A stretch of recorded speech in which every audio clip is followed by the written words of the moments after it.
Tammy Bruce is a radio host and president of Independent Women's Voice. She joins us tonight. Tammy, thanks a lot for coming on. Well, it's an honor. I've never said this. Tonight. I worked at Fox for 10 years.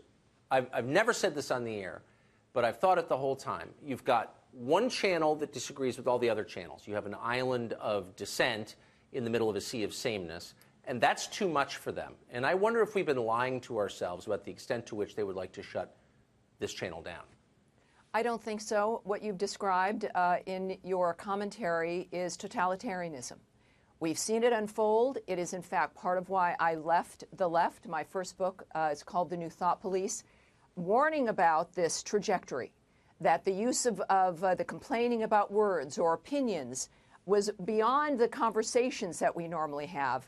It was being designed, and the environment was being designed to be able to destroy people. Now, I love coming on this show. I am honored and proud to be a part of Fox News, specifically for what you discussed. I've never been told what to say. I've never been told what not to say. I've never been removed because of a presumption of what my opinion would be.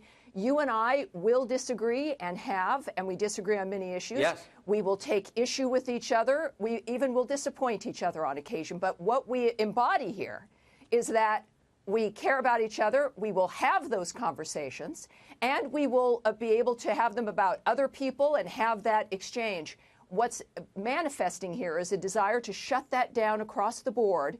And if the left thinks that that's a monster that they're going to be able to control and just aim at us, they're going to be very surprised when that monster gets out of its bottle and begins to move amongst all of them. And this is what I think is a problem for society in general, and for the larger effort about being able to have these conversations, become a better nation and become better people, and embrace ourselves and the First Amendment, especially when it's difficult.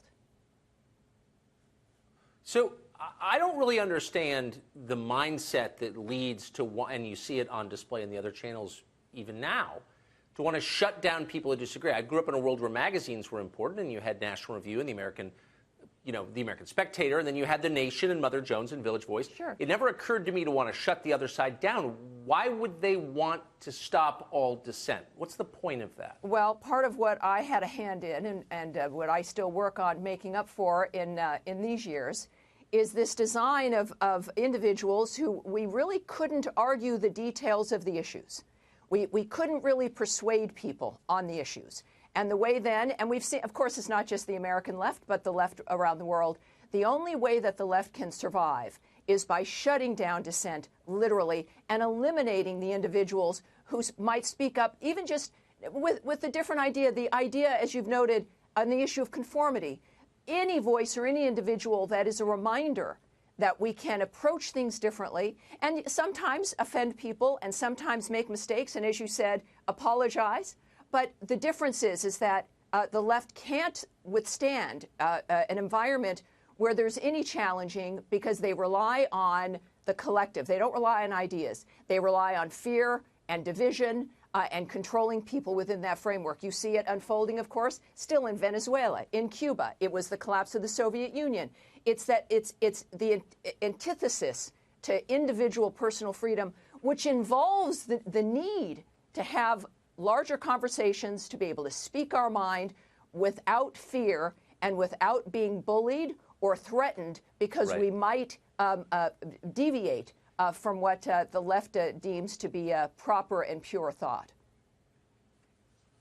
We're almost out of time, but I just want to know if you think it's right that Republicans in Washington, some of our leaders, people who should be standing up for the other side, for the other view, seem terrified to stray outside the lines that have been set down by their enemies. Look, our society, social media, there's a lot of great stuff about social media, but there is a concentration of rage that very often is contrived.